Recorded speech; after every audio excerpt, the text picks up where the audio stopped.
দুই রকম। একটা হলো প্রচন্ড দুনিয়া শান্তি, আল্লাহর সাথে রিলেশন নাই। আর একটা হলো দুনিয়া প্রচন্ড রকম কষ্ট, আল্লাহর সাথে সম্পর্ক আছে। আল্লাহ রাসূল এই বিষয়ের উপর একটা হাদিস, চমৎকার হাদিস। আমার ভাইরা, দুনিয়াটাকে প্রাধান্য দিয়ে লাভটা কি দেখেন তো দেখি। আপনার এই সুখ, আপনার এই শান্তি স্থায়ী না। আপনার এই শান্তি, আপনার সুখ, এটা আপনার জন্য স্থায়ী না, একদম ক্ষণস্থায়ী। আপনি ভুলে যাবেন। একদিনে এসি ছাড়া ঘুমায় না। আমি এখন জিজ্ঞাসা করি, ওই রকম বাচ্চা আপনাদের ঘরে আছে না এসি ছাড়া ঘুমায় নেই? আল্লাহর নবী বলেন, আনাস ইবনে মালিক থেকে বর্ণনা, এরকম একজন মানুষকে আনা হবে, সুখ আর সুখ, সুখ আর সুখ, কিন্তু কোন দিক দিয়ে ফজর গেছে জানে না, জহর জানে না, আসর জানে না, মাগরিব কখন চলে গেছে জানে না, 5 ওয়াক্ত নামাজের নাম জানে না। এমন সন্তানও তো আছে।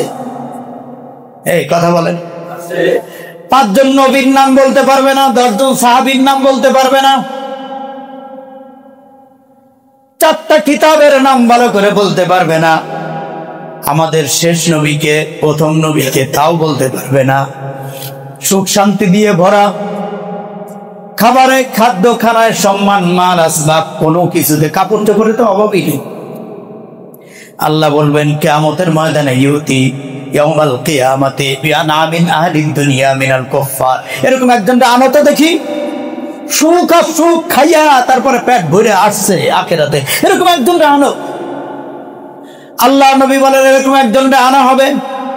আল্লাহ রাসূল বর্ণনা করেন, ফায়ুকালু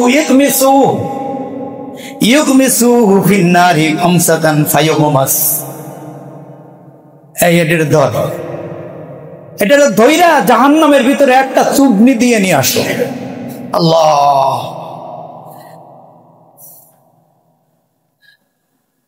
আমি এই হাদিসটা পড়ার পরে মানে এত অস্থির লাগলো। আল্লাহ রাসূল বলেন যে ওরে ধরে আনো, জাহান্নামের ভিতরে একটা চুবনি দাও, ধরে দিয়ে আবার সাথে সাথে নিয়ে আসো, চোখের পলকে তাকে নিয়ে আসা হবে। এরপরে জিজ্ঞাসা করা হবে, ফায়ুকালু সুম্মা ইউকালু লাহু আয় ফুলান, এই শোনো, আল্লাহ সাহাবাকা নাঈমুন কাত, ইতিপূর্বে তোমার বিশাল একটা জীবন চলে গেছে, 50, 70, 60, 80 বছরের জিন্দেগি। এই জিন্দেগির মধ্যে তুমি সুখ শান্তি উপভোগ করেছো, এগুলোর কোনো কিছু কি অবস্থা তোমার মনে আছে নাকি?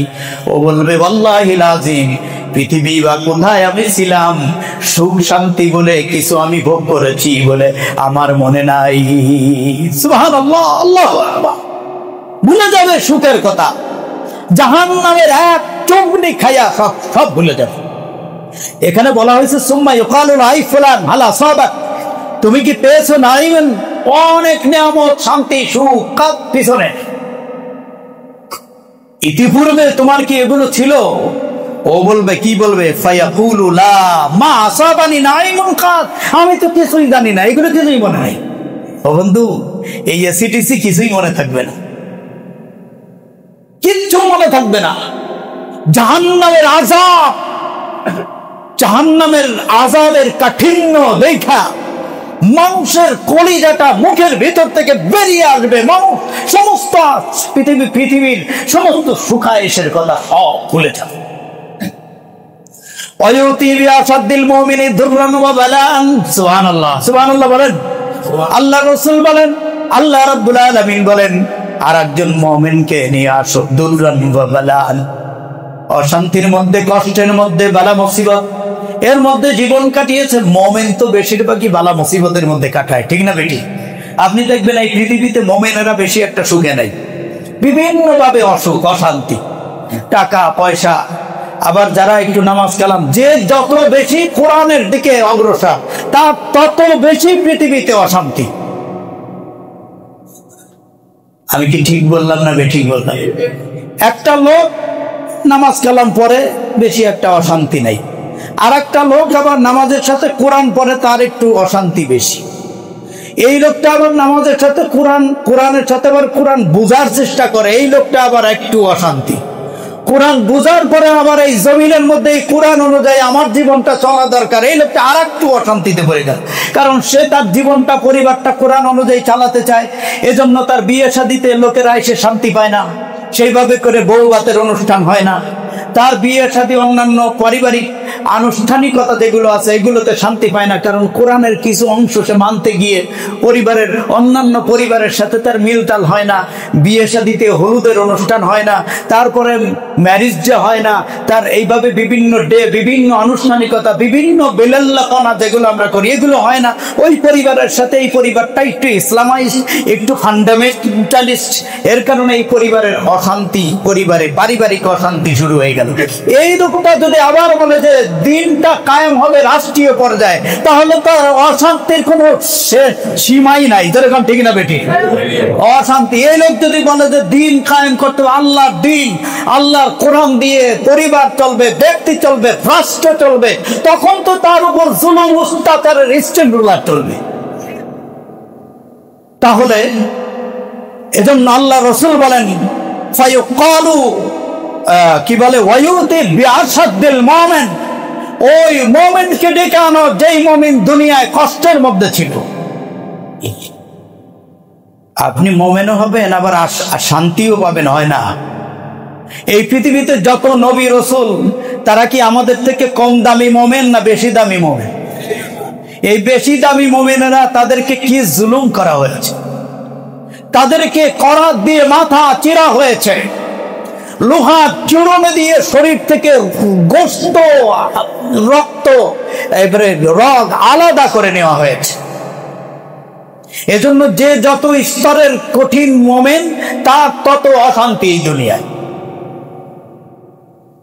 এজন্য আল্লাহ রাসূল বলেন ওয়ায়ুতিল মুমিন বিআসাদিল মুমিন দুররান ওয়া বালান, সেই কঠিন মুমিন যেই লোকটা জমিনের মধ্যে ইসলামের জন্য কথা বলতে গিয়ে, কোরআনের পক্ষে কথা বলতে গিয়ে কঠিন পরিস্থিতির সম্মুখীন হয়ে গেল, ওরকম একজন আনো।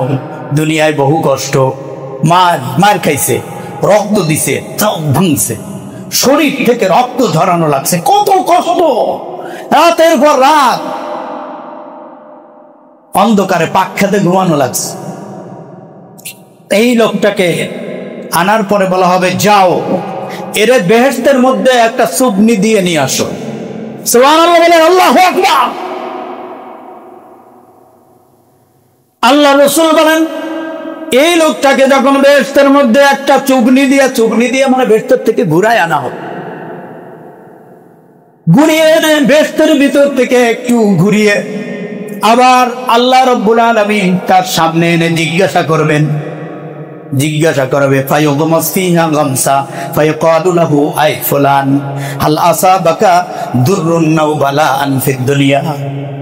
লোকটাকে জিজ্ঞাসা করা হবে তুমি ইতিপূর্বে দুনিয়ার মধ্যে কোনো কষ্ট, অশান্তি, জুলুম, অত্যাচার এগুলো তোমার কি অবস্থা হয়েছিল, তোমার বর্ণনা দাও। সে বলবে আল্লাহিল আযীম রব্বুল আলামিন, দুনিয়ায় কোনো কষ্ট হয়েছে আমার মনে নাই। আল্লাহু আকবার। দুনিয়ায় কোন কষ্ট হয়েছে আমার এটা মনে নাই। রক্ত ঝরেছে, মার খেয়েছে, দাঁত ভেঙেছে, জেল, জুলুম, অত্যাচার, নির্যাতন, নিপীড়ন সহ্য করেছে।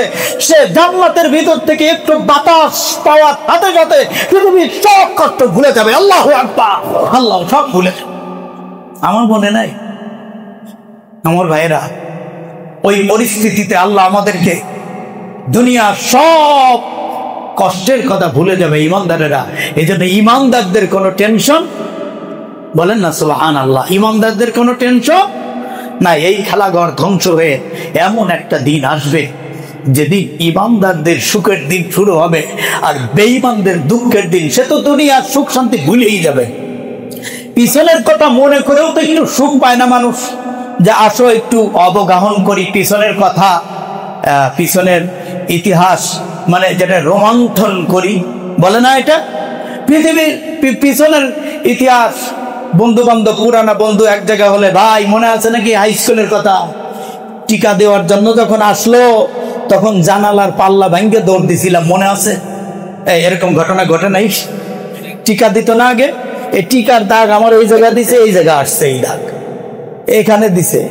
তো এই ঘটনাগুলো তো একটা মনে থাকে, আর এক জায়গা হলে তো এসব গল্প বলে বলা বলি করে, হাসরের ময়দানে সব ভুলে যাবে, কিচ্ছু মনে নাই, কোনো সুখ শান্তি মনে নাই। আল্লাহ আমাদেরকে জান্নাত দান করেন, আরো যারা বলেন আমিন। এজন্য এই খেল তামাশার পিছনে আমরা যেন সময় একদম 100% সব নিবেদন করলাম।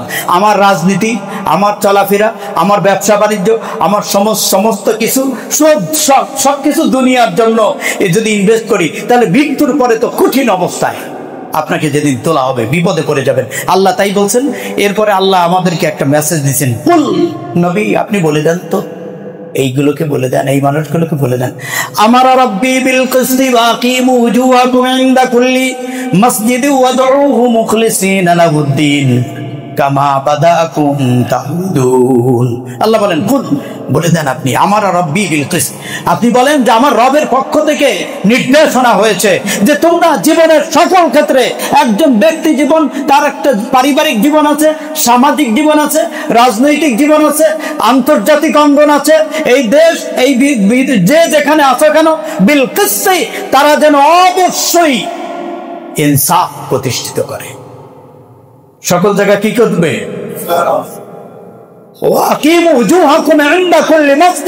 আর নামাজ যেন খুব ইতমিনানের সাথে পড়ে, এবং ইখলাসের সাথে তারা যেন আল্লাহরে ডাক, মানুষ দেখানোর জন্য নয়, খুলুসিয়ার সাথে যেন আল্লাহরে ডাক দেয়। আর আল্লাহর হুকুম অনুযায়ী জীবন চলবে, তার সবকিছু পরিচালনা আল্লাহ নির্দেশে চালাতে হবে, এই মানসিকতা লালন করতে হবে। বলে দাও ওদেরকে। আর আরেকটা জিনিস সতর্ক করে দাও, কামা বাদাকুম তাউদুন, তোমরা যেভাবে পৃথিবীতে আসছিলে, তোমাদের পূর্বে, তোমাদের মানে প্রথম ইতিহাস যেমন তোমরা যেইভাবে উলঙ্গ অবস্থা আসছিলে, সেইভাবে আমি আল্লাহ তোমাদেরকে আমার দরবারে হাজির করব। ওই কাপড় চোপড় কিছুই থাকবে না, তোমার পরিচয় থাকবে না, তুমি কোথাকার কে, কোনো পরিচয় থাকবে না, সমস্ত পরিচয় সব ডিলিট করে দিয়ে আমার দরবারে উলঙ্গ করে দাও। আল্লাহ রাব্বুল আলামিন আমাদেরকে বুঝবার তৌফিক দিয়ে দেন। আরো জোরে বলুন আমিন।